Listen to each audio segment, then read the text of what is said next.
And although 50% negative positive 100 over a 2-year period of time is exaggerated in the S&P 500 in that it is compressed into a 2-year period of time, I did that just for simplicity. And although it's exaggerated only over a 2-year period of time, it's really not exaggerated. From 2000 to 2003, the S&P 500 dropped 49%, then went back up 100%. But anyway, so my neighbor comes over and he says, man, I've done really good. Negative 50, positive 100%.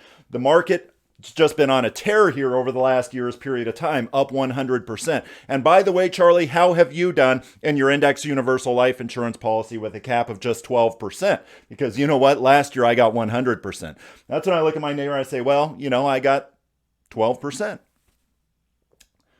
What does he do at that point in time? He chuckles at me. He makes fun of me, right? But that's when I look at my neighbor and say, yes, I only got 12% last year when the market was up 100%. But the thing is I got 12% on top of a value that had never been eroded as a result of that prior year's market decline. In other words, neighbor, when that market lost 50% in the year prior to this last year, I did not lose one penny of my money on my indexed universal life insurance policy.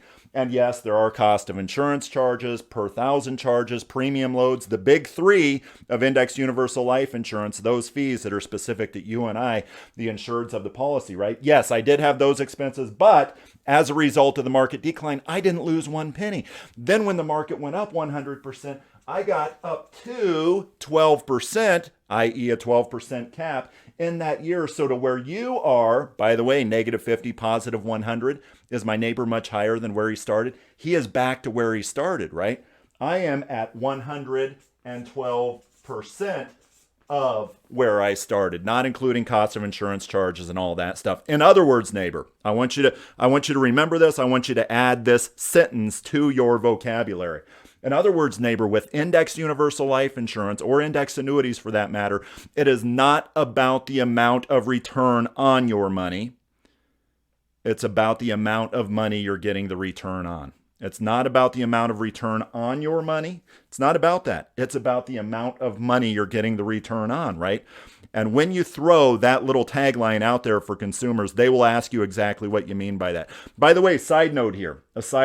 My neighbor got negative 50, positive 100. Now, if that mutual fund prospectus had a 2-year history on it, what would the average rate of return be that mutual fund could now advertise that my neighbor has gotten, even though he is merely back to zero? Well, let's do the math here real quick. Negative 50,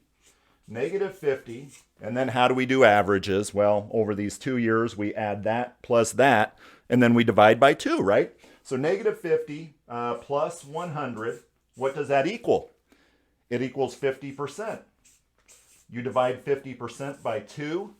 My neighbor technically, from a simple average standpoint, which is how those prospectuses or prospecti, I don't know what plural is for prospectus, but prospecti probably, over that 2-year period of time, the simple average was 25% growth that he got on his XYZ market-based mutual fund in this simplified scenario here, right?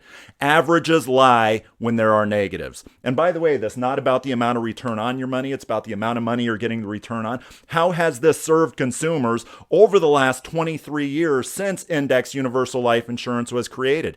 Here's what I have that I can rebrand for you fine folks, for the financial professionals that work with CG Financial Group. This shows you, again, not including those fees that are specific to the insureds, to each insured there. This is a piece that we can brand for you with your name, your logo on it. And this is the power of indexing. We also have one on annuities, and the one on annuities obviously does not have that 12% cap. I think we have a 5% cap on it.